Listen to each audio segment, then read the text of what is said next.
The most common story I tend to hear from conflicted youth is that they're raised in a single family home, usually with a mom. Dad is either not in the picture, an alcoholic, whatever. So we have this child who is trying to seek ways to make himself healthy and empower himself in ways that a healthy father should have done so, between the formative years of like 1 to 4. So I think you know where I'm going with this.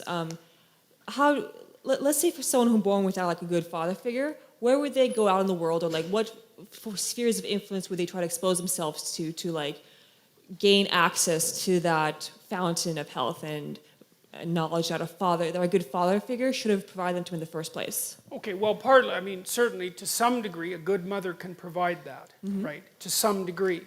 Although it's hard for one person to be everything. Right. And I think one of the conundrums that face women, and this is a tough one, and this is why I think women are higher in trait agreeableness and higher in trait negative emotion, is that, the primary problem that a woman has with an infant is why not throw it out a window? Because it's very annoying, right? I mean, it's there all the time. It's constant demand. It's absolutely constant demand, tremendous dependency.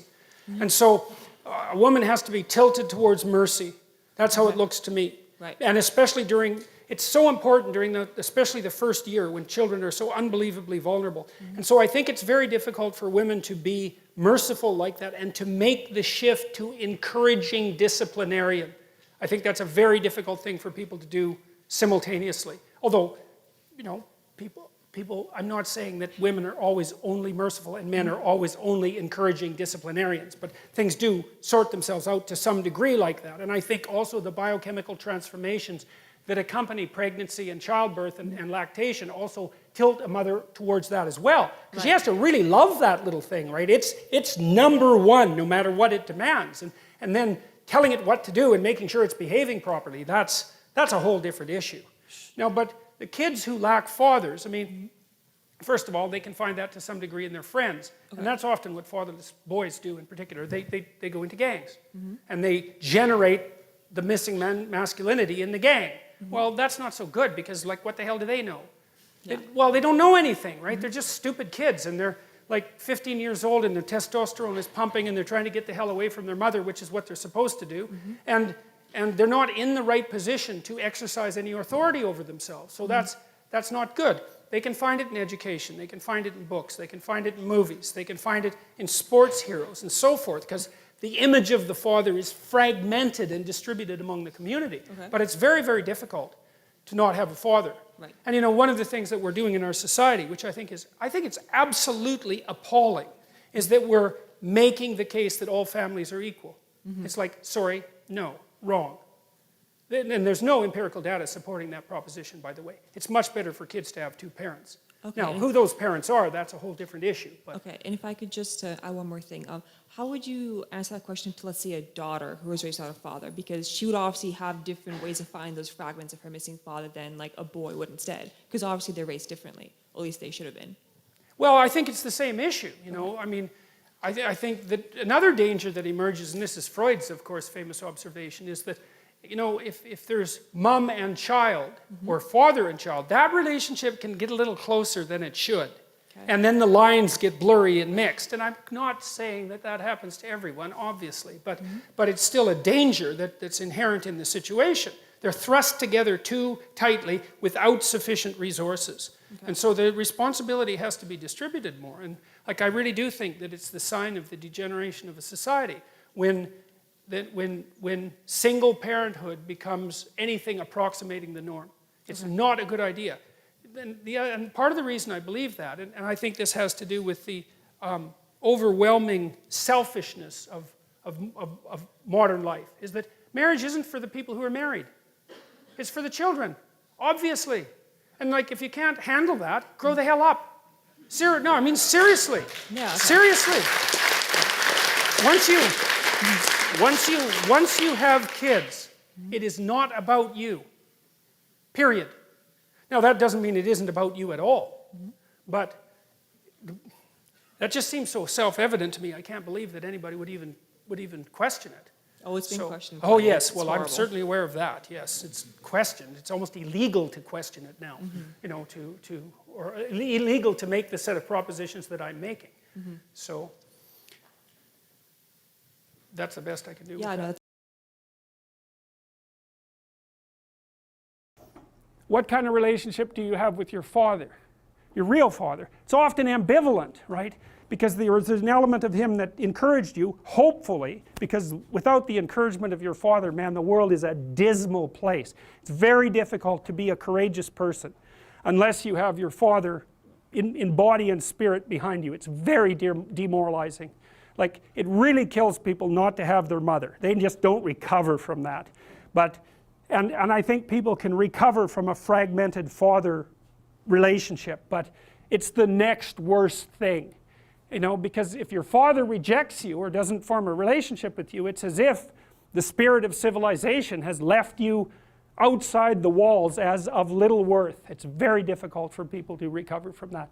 So the father should be an encouraging force, but can be a tyrannical and crushing force. And so that's a very difficult thing to get right, partly because if you're my son, then I should impose the highest standards of behavior on you. And I should always be judging what you're doing. I should be judging it with the aim of making the best in you come forward. But getting that balance exactly right is very difficult.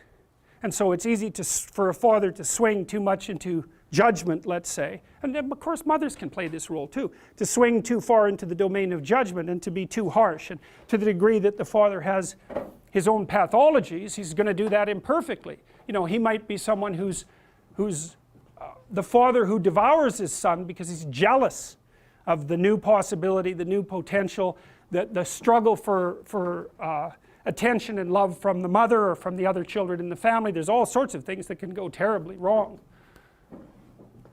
So that's the father as wise king, and that's another symbol that's been lost, I would say, to a massive degree in modern universities, because all we're taught is to tear that down. And to not even notice that it manifests itself everywhere, especially in the universities, which are like they're as close to an ideal environment as human beings have ever been able to create. It's as simple as that. And if you can't be grateful for the structure of the university with all its imperfections, then you're completely blind to this element of the archetype. And that's the opposite of it. That's the son that devours, the king that devours his own son. That's a tyrant. You know, that's like the mother who's too overprotective. It's the male version of that. And the mother that's too overprotective says, I'll never let anything happen to you. It's like, well, maybe you actually want to have something happen to you. You know, it's a bit of an all-inclusive statement. It's like, no, I'm going to make you strong so any number of things can happen to you. And when you need some care, I'll be there. But otherwise, like out into the world with you. That's the right attitude. And for the father, it's like, get your bloody act together. But I'm on your side. It's not because I want to destroy you or demean you or push you down in the dominance hierarchy, but because I want the best in you to emerge. And so you need standards. It's like, what are you doing wasting your life? There's way more than that to you. Get your act together and bring it out. And that's a message that people really want to hear if they have any sense at all. And generally they do want to hear it. So, you know, I've been talking to a lot of people recently, as perhaps you know, and I was talking to one of the leaders of the Conservatives this morning, and they're asking me about, the person was asking me about Bill C-16, but more specifically about talking to young people, because the Conservative leadership struggle is going on right now. I've been talking to a bunch of them, and I said, well, look, one of the things you could do for young people that no one's doing is to talk to them about responsibility. Because everyone talks to young people about rights. It's like, we need our rights. It's like, oh God, how many rights do you need? You know, really, like you have more privileges than any people who've ever lived anywhere. Well, it's so dull to hear that. It's so dull. It's so pathetic and what would you call it? It's so demeaning that you have to be protected and have your rights. It's like I said, there's a huge marketplace for responsibility. That's what you want to talk to young people about. It's like, get your act together and do something worthwhile with your life. For the first time in my entire adult life, the Conservatives actually have something to sell young people, right? They could sell them responsibility. It's like, well, why? Because that's where life has meaning with responsibility.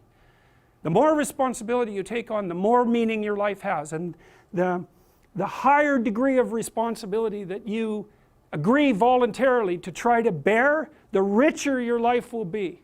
And no one's ever told that, and it's the case. You know, it's like you have 4 kids, say, Well, that's plenty of responsibility. You're going to have meaning. It's going to be rough, you know, because it's complicated. You have a complicated job and you try to help the careers of the people around you. You try to solve tough problems and aid suffering and do all of that. It's like, it's weight, it's responsibility, but there's glory in it. There's real glory in it. There's deep meaning in it. And young people are starving for that because no one ever tells them that. It's like, you're way more than you think, man. Stand up, do something difficult. Do something difficult and heroic, right?